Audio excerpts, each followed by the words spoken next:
మూడోసారి దేశ ప్రధానిగా నరేంద్ర మోడీనే కావాలని ప్రజలు ఆకాంక్షిస్తున్నారని ఆదిలాబాద్ ఎమ్మెల్యే పాయల్ శంకర్ అన్నారు. బీజేపీ ఎంపీ అభ్యర్థి గొడెం నగేష్కు మద్దతుగా పార్లమెంట్ ఎన్నికల ప్రచారాన్ని సోమవారం శంకర్ ప్రారంభించారు. పట్టణంలోని రామ్నగర్ శివాలయంలో ప్రత్యేక పూజలు నిర్వహించి ఎన్నికల ప్రచారం చేపట్టారు. ఇంటింటికి తిరుగుతూ కేంద్ర సంక్షేమ పథకాలను వివరిస్తూ ముందుకు సాగారు. ప్రజలకు మేనిఫెస్టో కరపత్రాలు పంపిణీ చేశారు.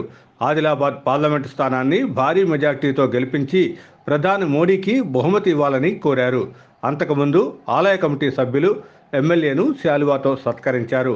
ఎమ్మెల్యే వెంట పార్టీ నాయకులు లాలా మున్నా, మున్నూరు చంద్ర, భీమేష్ రెడ్డి, రఘుపతి షెకావత్, ముకుందరావు, అశోక్ రెడ్డి, సతీష్ గోపి, జ్యోతి, పద్మా తదితరులు ఉన్నారు.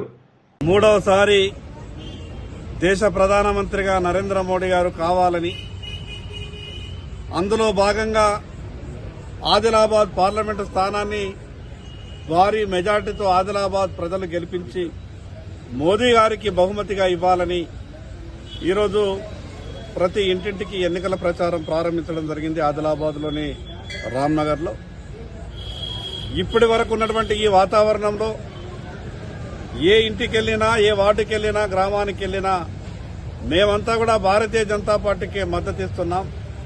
నరేంద్ర మోడీ గారికే మా ఓటు అని ప్రజలంతా కూడా నిండు మనస్సు ఆశీర్వదిస్తున్నారు. ప్రపంచంలో భారతదేశం యొక్క కీర్తి ప్రతిష్టలు మోడీ గారి 10 సంవత్సరాల పరిపాలనలో ఏ స్థాయికి వెళ్ళిందో ప్రజలందరికీ తెలుసు. దేశంలో ఒక మంచి పరిపాలన, 75 సంవత్సరాల స్వతంత్రంలో ఒక మంచి పరిపాలనను అందిస్తూ ప్రపంచానికే నాయకత్వం భారతదేశం వహించే దిశగా నరేంద్ర మోడీ గారి పరిపాలన కొనసాగింది.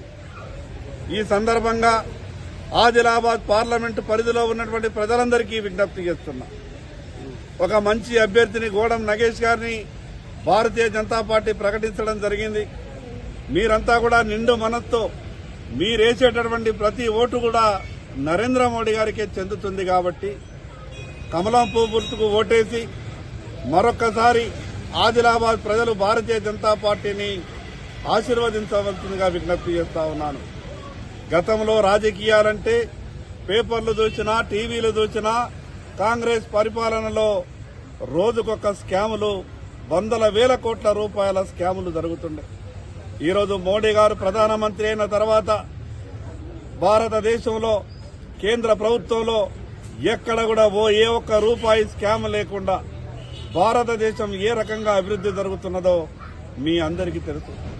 అందులో భాగంగా మొన్న ఆదిలాబాద్ కు ప్రధానమంత్రి నరేంద్ర మోడీ గారు వచ్చినప్పుడు ఆదిలాబాద్ కు పరిశ్రమలు కావాలి, ఇండస్ట్రీ కారిడార్ డిక్లేర్ చేయాలనంటే నిన్ననే ప్రధానమంత్రి గారి కార్యాలయం నుండి ఆదిలాబాద్ ను ఇండస్ట్రీ కారిడార్ గా డిక్లేర్ చేస్తున్నట్టు, దానికి రాష్ట్ర ప్రభుత్వం నుంచి ప్రతిపాదనలు పంపాల్సిందిగా నిన్ననే కేంద్ర ప్రభుత్వం మోదీ గారి కార్యాలయం నుంచి ఉత్తరం కూడా రావడం జరిగింది.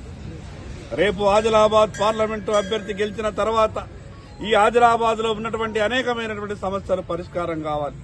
అది ఎయిర్పోర్టు సమస్య కావచ్చు, ఫ్లైఓవర్ సమస్య కావచ్చు, మిగతా గ్రామాల రోడ్ కనెక్టివిటీ సమస్య కావచ్చు, ఇళ్లు లేనటువంటి పేదవాళ్లకు ప్రధానమంత్రి ఆవాస్ యోజన కింద ఇళ్లు కావచ్చు, పేద ప్రజలకు చిట్ట చివరిన ఉన్నటువంటి ప్రతి ఒక్కరికి ప్రభుత్వ ఫలాలు అందే వరకు భారతీయ జనతా పార్టీ ప్రయత్నం చేస్తుంది. పార్టీతోని మాకు సంబంధం లేదని మాట్లాడినటువంటి కాంగ్రెస్ పార్టీ ఆ రోజు టీఆర్ఎస్ పార్టీ ఏ రకంగానైతే ఎంఐఎం పార్టీతోని అంటగాగిందో ఈ రోజు కాంగ్రెస్ పార్టీ కూడా ఆ రకమైనటువంటి ఆలోచనతోనే ఉన్నది.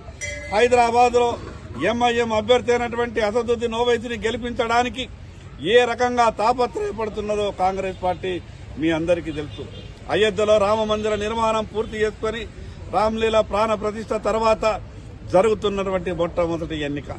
500 సంవత్సరాల నుండి పరిష్కారం కానటువంటి సమస్యని నరేంద్ర మోడీ గారు ఏ రకంగా పరిష్కరించిండ్రో మనందరికీ తెలుసు. అందుకే మరొక్కసారి మీరంతా కూడా నిండు మనస్తో భారతీయ జనతా పార్టీని ఆశీర్వదించాలి. ఈరోజు అందుకే రామ్నగర్ లోని శివాలయంలో పూజలు చేసుకుని ఆదిలాబాద్ భారతీయ జనతా పార్టీ అభ్యర్థి గోడెం నగేష్ గారిని, పార్టీని శివుడు ఆశీర్వదించాలని మనస్ఫూర్తిగా మేమంతా పూజలు జరిపి ఇక్కడి నుండి ప్రచారం ప్రారంభించినాం. తప్పకుండా మాకొక నమ్మకం, విశ్వాసం ఉంది. ఈ ఆదిలాబాద్ లోక్సభ పరిధిలోని ప్రజలంతా కూడా ఇప్పటికే అనేక సర్వేలు చెప్తున్నాయి భారతీయ జనతా పార్టీ ఇక్కడ భారీ మెజార్టీతో గెలవబోతున్నది. మీ అందరికీ నమ్మకంతో మీరిచ్చినటువంటి అవకాశంతో ఈ ఆదిలాబాద్ ప్రాంతాన్ని అభివృద్ధి చేసే దిశగా భారతీయ జనతా పార్టీ ప్రయత్నం చేస్తుంది. నిండు మనసుతో మీరంతా కూడా భారతీయ జనతా పార్టీ కమలం పువ్వు గుర్తుకు ఓటేసి భారతీయ జనతా పార్టీ అభ్యర్థి గోడం నగేష్ గారిని భారీ మెజార్టీతో గెలిపించవలసిందిగా పేరున మీ అందరికీ విజ్ఞప్తి.